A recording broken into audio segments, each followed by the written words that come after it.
እያነሳኝ ነበር። አረ እያነሳሽ ነበር።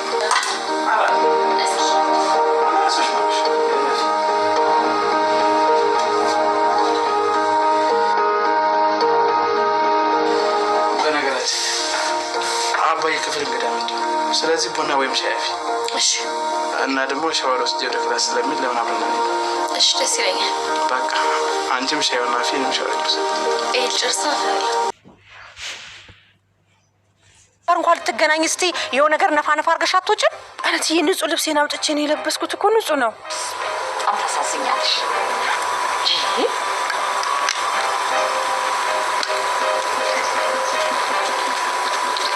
አመሰግናለሁ።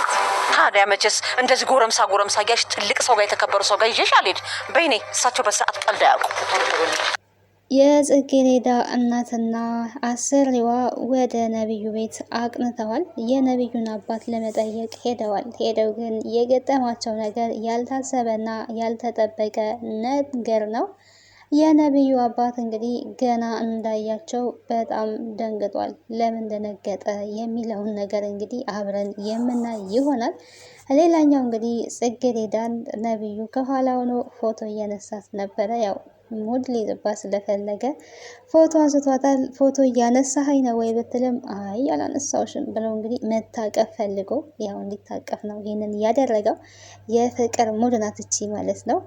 የጽጌረዳ እናትና አሰሪዋ እንግዲህ ሄደዋል። ስለ ጽጌረዳ ሊያወሩ ነው። ጽጌረዳ እዛ ቤት እንደምትሰራ እንግዲህ ያውቃሉ፣ ግን በድንገት ሄደዋል። የጽጌረዳ እናት መሆኗን አቶ ነብዩ አያውቅም የነበረው። ያው ለመተዋወቅ ነው ሄደችው። ግን የጽጌረዳን እናት ሲያይ በጣም ክው ብሏል። ሰላም ጤና ይስጥልኝ ውድና የተከበራችሁ የቻናሌ ቤተሰቦች እንዴት አላችሁ? በያላችሁበት የዓለም ዳርቻ ሰላማችሁ ይብዛ። ለዚህ ቻናል አዲስ ከሆናችሁ ሰብስክራይብ፣ ላይክ፣ ሼር እያደረጋችሁ ቤተሰብ እንድትሆኑ በአክብሮት ተጋብዛለሁ። ቀጣዩን ጽጌረዳ ድራማ ወደ እናንተ ይዤላችሁ መጥቻለሁ።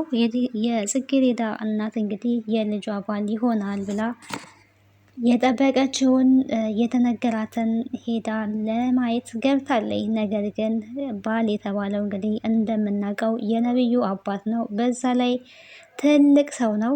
የጽጌረዳን እናት ሲያይ ክው ድንግጥ ብሏል። ለምን ደነገጠ ካለን እንግዲህ እኔ የጽጌረዳ ባል ተብሎ የተመረጠላት አባቷ ይመስለኛል። እንደኔ ሀሳብ ነው፣ በነገራችን ላይ የገመትኩት ነው።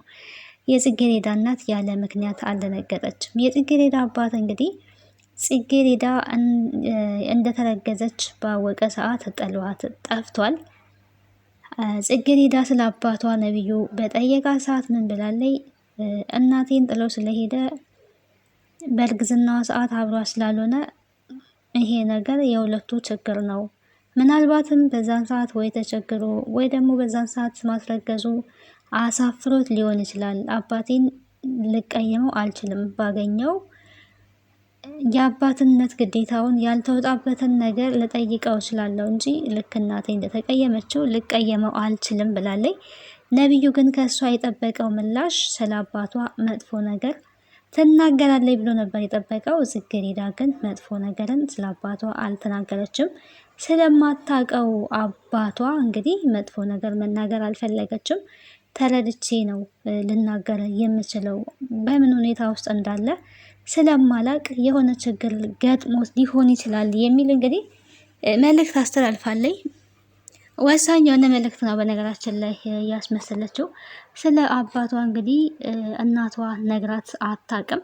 እዚህ ጋር የምናስተውለው ብዙም ጊዜ ምን አለ አባቶች ልጆቻቸውን ጥለው በአንድም በሌላም አንዳንዴ ከተው አንዳንዴ ኃላፊነት ላለመቀበል ልጆቻቸውን ጥለው ይሄዳሉ። ከዛ በኋላ ከነመወለዳቸውም የማያውቁ አባቶች አሉና አንዳንዶች ደግሞ ልጅ እንዳላቸው እያወቁ የማይጠይቁ ወይ በትዳር ላይ ሄደው የወለዱ ወይ ደግሞ ብቻ የሆነ ችግር የራሳቸው የሆነ ችግር ይኖራቸዋል።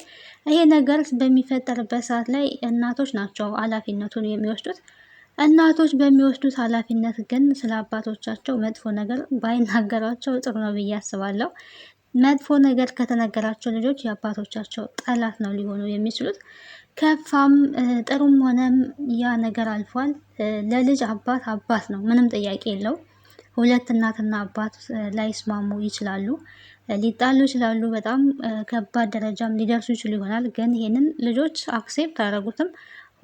የሁለቱ ችግር ስለሆነ ለልጆች አይምሮ ግን መነገር ያለበት እናት ጥላ ከጠፋች ያው እናቶች ብዙውን ጊዜ ልጆቻቸውን ጥለው አይሄዱም። አባቶች ላይ ነው ብዙውን ጊዜ የሚታየው። ግን አንዳንድ ከስንት አንድ አሉ እናቶች እና መጥፎ ነገሩ ባይነገር ጥሩ ነው ብዬ አስባለሁ። ከተቻለ ጥሩ ነገር፣ አለበለዚያ ደግሞ ምንም ነገር አለመናገር። ልጅ እናት እንደ እናቷ አባትንም እንደ አባቷ የምታየው እንጂ እናትና አባት መሀል የተፈጠረውን ጸብ ልጆች ሊመለከታቸው አይገባም ብዬ አስባለሁ። አቶ መስፍን እንግዲህ እጅጉን ደንግጧል።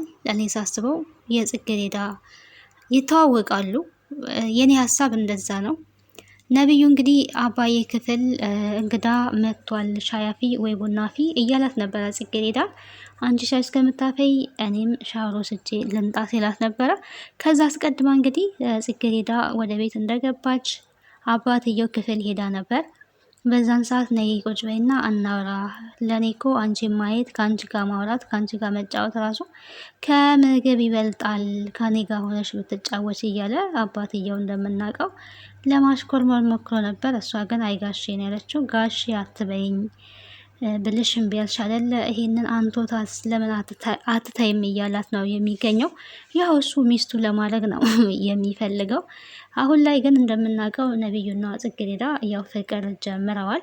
በጣም ከባድ ነገር ነው በነገራችን ላይ አባቱ የልጁን እኩያ የምትወል ልጅ ለፍቅር መመኘቱ፣ ለትዳር መመኘቱ በጣም የሚያስደነግጥ የሚያስገርም ነገር ነው። ይሄ ሁሉ እንግዲህ ወይዘሮ ፍቅርተ ደግሞ አግባብታ በጣም ትልቅ የሆነ ሰው ጋር እንግዲህ ባለሀብት ስለሆነ ብቻ ጽጌረዳ እሱን ማግባት አለባት፣ ለሱ መደር አለባት ብላ አስማምታ ኦልሬዲ ይሄንን ትዳር ሳይሆን ሽያጭ የሆነ እቃን አውጥታችሁ ለገባ እንደምትሸጡ እንደዛ ነው የማስበው። ሄደን ማውራት አለብን፣ መተዋወቅ አለብሽ ብላ የጽጌረዳን እናት ይዛት ሄዳለች። ለምሳሌ በጣም ዘንጣለች ፍቅርተ። እንግዲህ እንደምታውቁት ደግሞ የጽጌረዳ እናት ያው የቤት ሰራተኛ ናት። ያላትን ልብስ የታጠበ ልብሷን አውጥታ ቀይራ ነው የሄደችው። ያችኛዋ ደግሞ ባለ ሀብት ናት፣ ዘንጥ ብላ ነው የሄደችው። ገና እንግዲህ መንገድ ላይ ሲደርሱ ነው ልብስሽ ወጥ ይሸታል፣ ምን አለ ዛሬ እንኳን ሽቶ ነገር ነፋ ነፋ አድርገሽ ብትወጪ ነበረ ስትላት የነበረው። እኔ ንጹህ ልብስ ነው የለበስኩት፣ ታጥቦ የወጣ ልብስ ነው የለበስኩት እያለች ነበረ።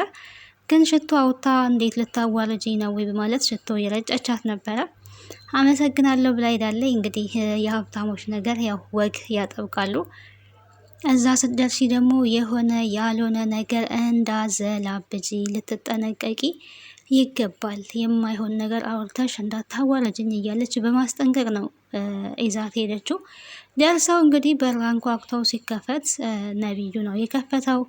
ነቢዩ እንግዲህ የፌበን እናት መሆኗንም አላወቅም። ሲቀጥል ደግሞ ይህችኛዋም የጽጌረዳ እናትንም አላወቅም። ሻያፊ አባዬ ክፍል እንግዳ መጥቷል ብሎ አስገባቸው። ኖርማል። ጽጌረዳ እንግዲህ እናቷን እዛ ስታይ ምን ልትል ትችላለች የሚለው እናትየዋስ ጽጌረዳን እዛ ቤት ስታይ ምንድን ነው የምትለው ነገር በጣም ሌላ ታሪክ ነው። ምክንያቱም ጽጌረዳ እዛ ቤት እንደምትሰራ እኔ ከነም አላወቀችም፣ የምታውቀው ታሪክ የለም። አሁን ላይ ግን ስታውቅ እጅጉን ትደነግጣለች። ሽማግሌው ጋር ኦልሬዲ ሰራተኛ ሆና ገብታ እየሰራች ነው። ነቢዩን ደግሞ ፍቅርተ ለፌበን ለማድረግ ነው እየለፋች ያለችው። ነገር ግን የማይሳካ ነገር ነው።